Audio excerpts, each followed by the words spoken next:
that one felt right there. I mean, magical there. Doubting Thomas. John 20:25. This is why he gets his bad rap.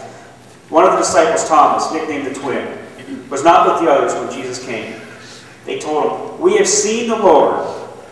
But he replied, "I won't believe it unless I see the nail wounds in his hands, put my fingers into them, and place my hands in the wound in his side."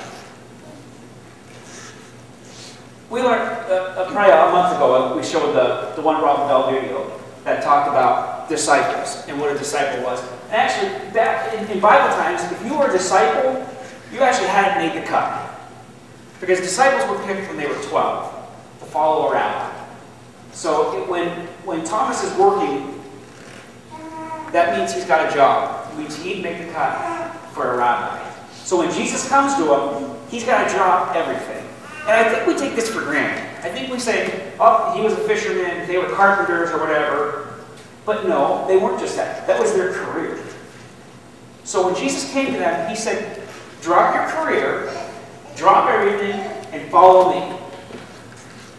So we can't overlook the fact that Thomas had a career. He was working. He's feeding himself. He's clothing himself. So I think we've got to really look and say, wow, this guy dropped everything. And now forever he's known as the man that doubts. The man that had dropped everything to follow one man. We call him Doubting Thomas now. Because of one line. In Scripture, it says after Jesus was crucified, the disciples met briefly right afterwards. And Thomas was not there.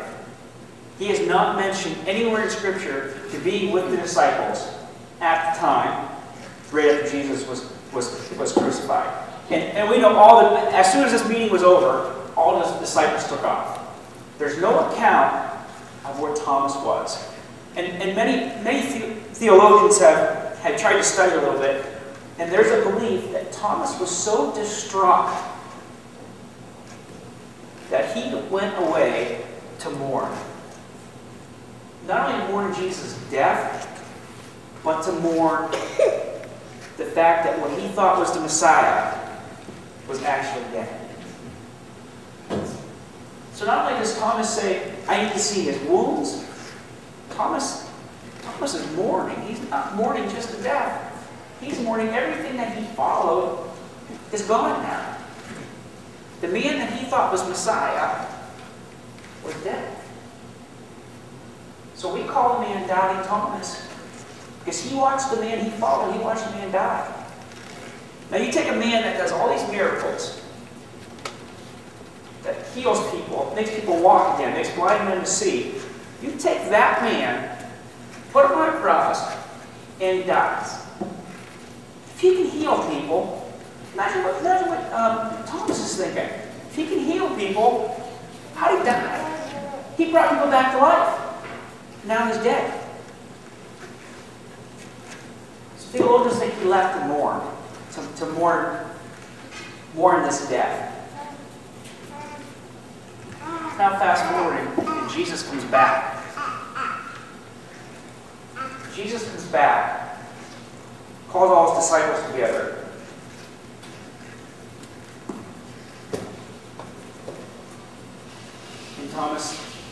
And it's related to Jesus what Thomas says. He needs to feel the wounds. He needs to see the wounds.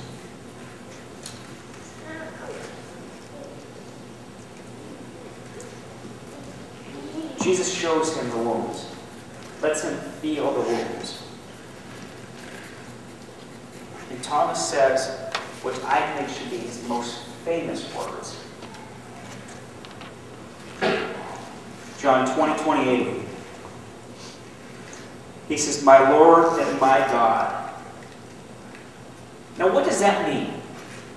When Thomas says, after Jesus has risen, my Lord and my God. I've always read that and thought, wow, he realizes that's what God really is. He realizes this is truly the Messiah. But what he really is saying right there is huge. It's actually monumental. Because what he is saying there, he can be crucified for. Because the man that was just crucified was crucified because he said he was the Messiah. He said he was God. Now you have Thomas says, my God. He's calling him a God, which means at that moment, Thomas could be taken and crucified. So it's huge. That one line right there, Thomas goes from his doubt to a belief, to a committed relationship. When we have doubt, Jesus knows we're going to have doubt. We're humans. There's no two ways to put it. We're going to have doubt. And it's a lie if you say, well, I'm a Christian, I shouldn't question anything. That's a lie, too. And I would debate anyone. And I have had Sunday school teachers and pastors tell me, don't question God. What was the last thing Jesus said on the cross? The very last thing Jesus said on the cross. Oh God, why have you forsaken me? Even at the last moment, Jesus questioned his Father. So when someone says, don't question anything, I'm sorry. You don't have to agree with me. You don't have to agree with me. But I'm sorry. If Jesus questioned at the last moment, don't you think it's okay for us to question? But what comes out of that question? When we question and we doubt, if we seek, we find answers. I said to me in the car, I said, we can't find an answer for why your sister's baby was killed. I can't find an answer. I said, it's not, I don't think, we may never find an answer.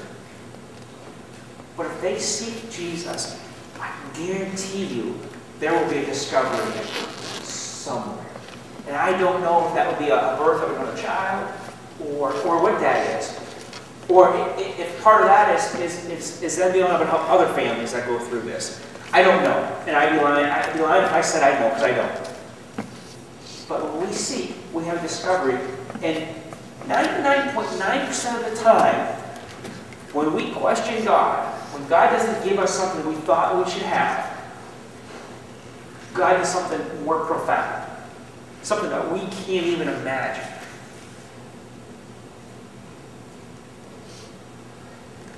That's why our doubt is so important.